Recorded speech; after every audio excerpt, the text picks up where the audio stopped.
Video just into the newsroom minutes ago. You see that slow-moving car right there, followed by police.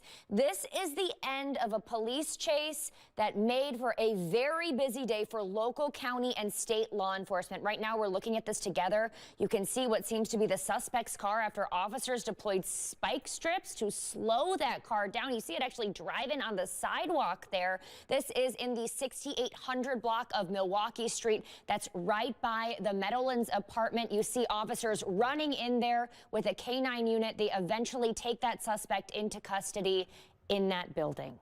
And we now know who police were chasing and why. Yeah, 22-year-old Donovan Moore was taken into custody after police say he was speeding and then led police on that chase through a number of cities. Now, officials say they tried pulling Moore over in the 6800 block of Milwaukee Street near the Meadowland apartments. Dane County Sheriff's deputies, Monona Police, and State Patrol were all trying to stop him. Police say right away they knew who the suspect was and that he has a violent history. Because school wasn't in session, officers decided go ahead with the chase.